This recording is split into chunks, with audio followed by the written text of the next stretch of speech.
जय हिंद दोस्तों। तो फिर से आज हम लोग उसी उमंग और उत्साह के साथ अगला पाठ इसको शुरू करते हैं। एक्सरसाइज फर्स्ट का है, रासायनिक अभिक्रिया में समीकरण, क्लास 10th का है, केमिस्ट्री। ठीक है, तो हम लोग पढ़ चुके थे उत्प्रेरक तक। ठीक है, उत्प्रेरक तक हम लोग पढ़ चुके थे। उसके बाद आज हम लोग शुरू कर रहे हैं और उस दिन बताए थे आप लोग को कि रासायनिक अभिक्रिया में कौन कौन सी अभिक्रियाएँ हैं, वो तमाम चीज़ को आज हम लोग जानकारी प्राप्त करेंगे। ठीक है, तो रासायनिक अभिक्रिया बहुत सारे हैं, जैसे ऊष्माक्षेपी अभिक्रिया, ऊष्माशोषी अभिक्रिया, संयोजन अभिक्रिया, वियोजन अभिक्रिया, एकल विस्थापन अभिक्रिया, प्रकाश रासायनिक अभिक्रिया, माने बहुत सारे। तो बारी बारी से हम लोग जानेंगे। और सबसे पहले आज हम शुरू कर रहे हैं, बहुत ही इंपॉर्टेंट क्वेश्चन है एग्जाम के उद्देश्य से, आप लोग वीडियो देखते रहिएगा। ठीक है, आप लोगों को एग्जाम में काम क्या आने वाला है और हो सकता है कि इस बार आप लोगों को 24 में आए भी। तो पहला हम लोग शुरू कर रहे हैं ऊष्माक्षेपी अभिक्रिया। ऊष्माक्षेपी अभिक्रिया किसे कहते हैं वो हम जान लेते हैं।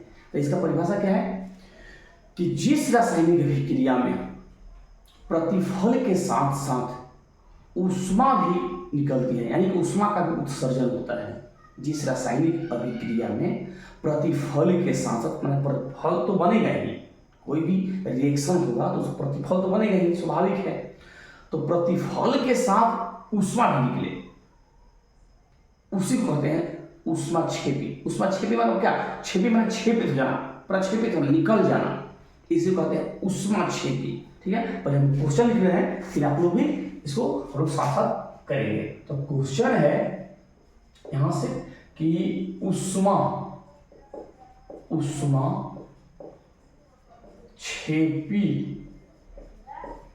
अभिक्रिया, ऊष्माक्षेपी अभिक्रिया किसे कहते हैं? ऊष्माक्षेपी अभिक्रिया किसे कहते हैं? ठीक है, तो इसका आंसर हो जाएगा कि जिस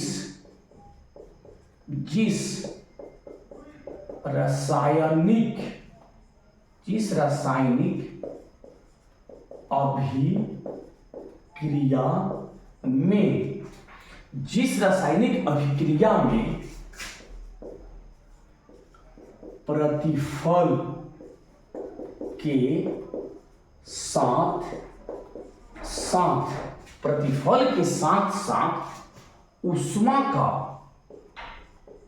प्रतिफल के साथ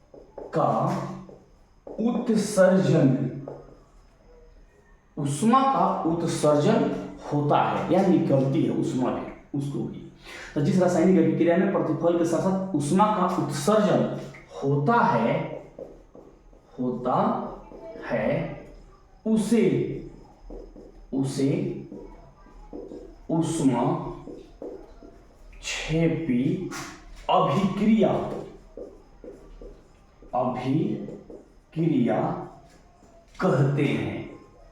कहते हैं। फिर से कि जिस रासायनिक अभिक्रिया में प्रतिफल के साथ साथ ऊष्मा का उत्सर्जन होता है उसे ऊष्माक्षेपी अभिक्रिया कहते हैं। जैसे हम लोग फॉर एग्जाम्पल शुरू में ही बोलेंगे, बहुत ज्यादा जरूरी है एग्जाम्पल। जैसे C+O2 क्या बनेगा? CO2 तो बनेगा ही, और ऊष्मा भी। यानी कि जब कोई कार्बन ऑक्सीजन में जलेगा तो CO2 गैस बनेगा, और CO2 का होता है गर्म गैस है। यानी कि हम लोग मुंह से भी भाप मारेंगे तो लगता है वो गर्म निकलता है, यानी कि उसके साथ ऊष्मा का भी उत्सर्जन हो रहा है। तो कार्बन और ऑक्सीजन गैस जब जलेगा ऑक्सीजन में तो CO2 निकलेगा और CO2 के साथ ऊष्मा भी। ठीक है, फिर है अगला उदाहरण एक और लेते हैं, S+O2, सल्फर और ऑक्सीजन जब जलेगा ये भी होगा SO2 और हो जाएगा ऊष्मा। तो हो गया क्या? S+O2, SO2 और ऊष्मा निकलेगा। ठीक है, फिर से आप लोग देख लीजिएगा कि जिस रासायनिक अभिक्रिया में प्रतिफल के साथ साथ ऊष्मा का उत्सर्जन होता है उसे ऊष्माक्षेपी अभिक्रिया कहते हैं, और फॉर एग्जाम्पल में ये दो चीज हो गया। ठीक, इसके अगला क्वेश्चन है, हम लोग अगला इसमें क्वेश्चन लिख सकते हैं यहां पर कि ये ऊष्मा क्षेपी है, एक ऊष्मा शोषी अभिक्रिया होती है। वो भी देख लेते हैं। प्रश्न पहले हम लिख दे रहे हैं कि ऊष्मा शोषी अभिक्रिया, ऊष्मा शोषी अभिक्रिया किसे कहते हैं? ऊष्मा शोषी अभिक्रिया किसे कहते हैं? इसका जो आंसर है इससे विपरीत है, उल्टा। इसमें क्या होता था कि ऊष्मा का उत्सर्जन होता था, ऊष्मा यानी कि निकलता था बाहर। इसमें क्या होगा कि ऊष्मा का अवशोषण होगा, एक और अपने अंदर ऊष्मा खींच लेता है, बाहर का भी गर्मी अपने अंदर खींच लेता है। इसी को कहते हैं ऊष्मा शोषी। यानी कि इसका आंसर हम देते हैं, फिर हम लोग समझेंगे कि जिस रासायनिक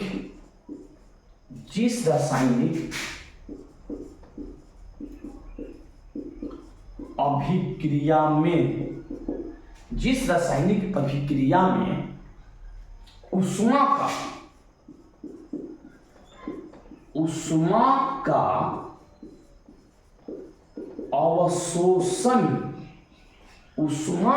अवशोषण होता है, जिस रासायनिक अभिक्रिया में ऊष्मा का अवशोषण होता है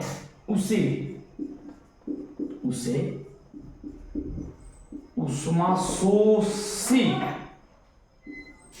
ऊष्मा शोषी अभिक्रिया कहते हैं। अभिक्रिया कहते हैं।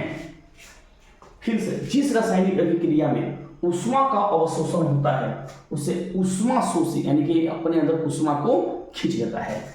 जैसे देखते हैं, जैसे N2 प्लस O2, और ये जब नाइट्रोजन गैस और ऑक्सीजन गैस में मिलता है तो इसके साथ ऊष्मा भी इसमें इन हो जाता है, अंदर आता है, यानी कि ऊष्मा। तब ये बनेगा 2NO, नाइट्रोजन ऑक्साइड।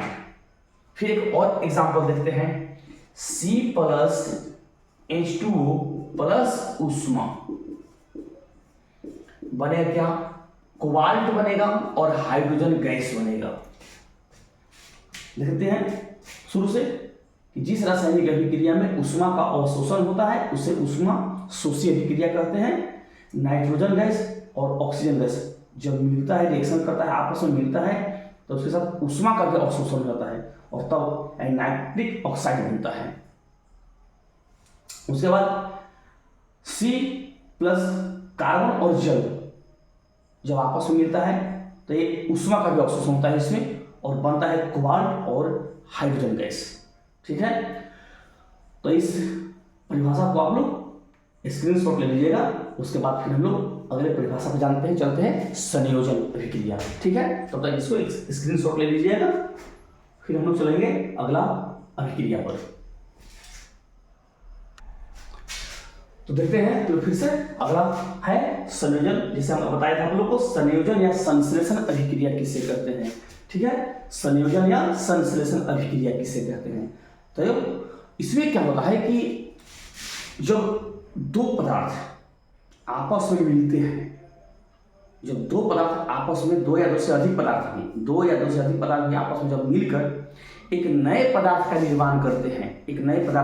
निर्माण करते हैं, तो उसे कहते हैं संयोजन या संश्लेषण अभिक्रिया। इसका दो नाम है, बहुत ऐसे इसमें अभिक्रिया मिला जो जिसका दो नाम है, तीन नाम है, इसमें संयोजन या संश्लेषण अभिक्रिया। ठीक है, तो फिर से कि जिस रासायनिक अभिक्रिया में दो या अधिक पदार्थ संयोग करके एक नए पदार्थ का निर्माण करते हैं, एक ही नए पदार्थ का निर्माण करेगा, उसे क्या कहेंगे? संयोजन या संश्लेषण अभिक्रिया। देख लेते हैं, परिभाषा लिख लेते हैं कि जिस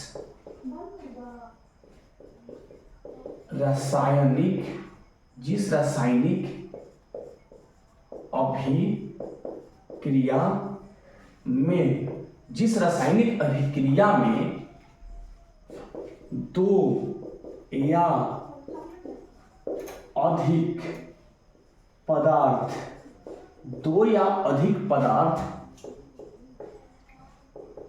संयोग करके एक नया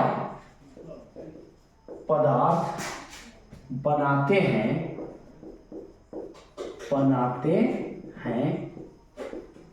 उसे संयोजन या संश्लेषण अभिक्रिया कहते हैं। ठीक है, कि जिस रासायनिक अभिक्रिया में दो या अधिक पदार्थ संयोग करके एक नया पदार्थ बनाते हैं उसे संयोजन या संश्लेषण अभिक्रिया कहते हैं। तो सिंपल उदाहरण है इसका, एकदम सिंपल उदाहरण है। जैसे कार्बन और ऑक्सीजन मिल गया तो एक नया पदार्थ बन गया CO2। कार्बन इसका अलग गुण है, इसका अलग गुण है, और ये मिलकर जब बन गया कार्बन एक अधातु और ऑक्सीजन भी है और CO2 गैस बन गया। ठीक है, और हम लेते हैं जैसे जल पे ही ले लेते हैं 2H2 + O2 जब मिलेगा तो 2H2। इसका अलग गुण है हाइड्रोजन गैस का आग बढ़ाने का, ये आग जलाने में मदद करता है ऑक्सीजन, और जब मिलता है तो जल बन जाता है। तो इस टाइप से इस परिभाषा के अनुसार इसका उदाहरण ये होगा, यानी कि जिस रासायनिक अभिक्रिया में दो या अधिक पदार्थ संयोग करके एक नया पदार्थ बनाते हैं, ये नया पदार्थ बना और इसे संयोजन या संश्लेषण अभिक्रिया कहते हैं। ठीक है, इसके बाद हम लोग देखते हैं अगला है वियोजन अभिक्रिया। तब तक आप लोग इसको स्क्रीनशॉट लीजिए, तब हम चलेंगे वियोजन या संश्लेषण अभिक्रिया पर। तो देखते हैं फिर से अपघटन या वियोजन अभिक्रिया। ठीक है, इसमें क्या होता है कि इसमें कोई यौगिक होता है जो टूटकर दो या दो से अधिक नए यौगिक का निर्माण करते हैं। इसमें क्या होता है कि कोई यौगिक है, यौगिक तत्वों का जो मिलकर यौगिक बना है, ठीक है, जो जिसका मतलब हम लोग सूत्र याद करते हैं वो यौगिक कहलाता है। तो वो टूटकर दो या दो से अधिक यौगिक का निर्माण करते हैं, उसे क्या कहते हैं हम लोग? अपघटन या वियोजन अभिक्रिया। ठीक है, परिभाषा हम लिख दे रहे हैं तब हम लोग समझेंगे कि जिस रासायनिक अभिक्रिया में जिस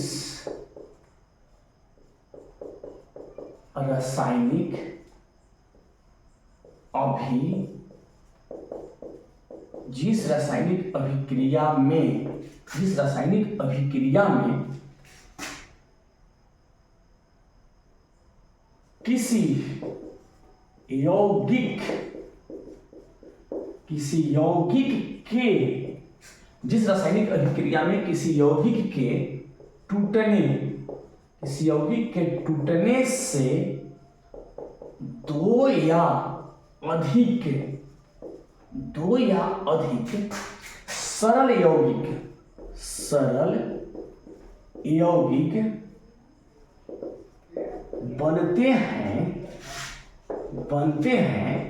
उसे अपघटन या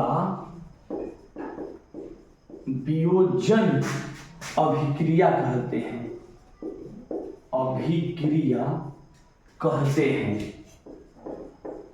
कहते हैं। फिर से देखते हैं कि जिस रासायनिक अभिक्रिया में किसी यौगिक के टूटने से दो या अधिक सरल यौगिक बनते हैं उसे क्या कहेंगे? अपघटन या वियोजन अभिक्रिया।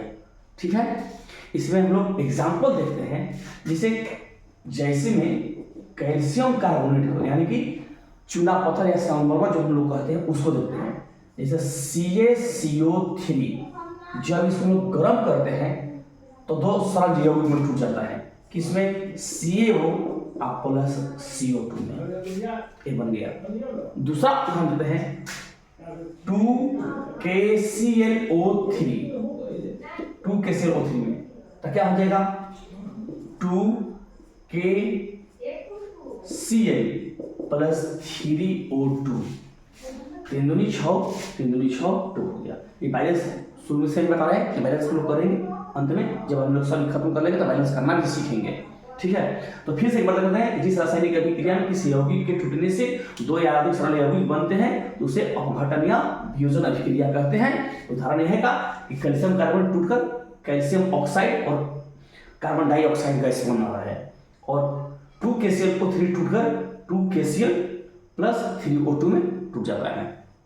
ठीक है, इसके बाद हम लोग अगला टॉपिक देखते हैं। अगला टॉपिक है वैद्युत अपघटन अभिक्रिया। तब तक इसको आप लोग स्क्रीनशॉट लीजिए, तब तक हम लोग चलते हैं और अगला पार्ट में बतला देंगे आप लोग को। तब तक चैनल को लाइक करिएगा, सब्सक्राइब करिएगा, शेयर करिएगा। ठीक है, तो चलिए जय हिंद।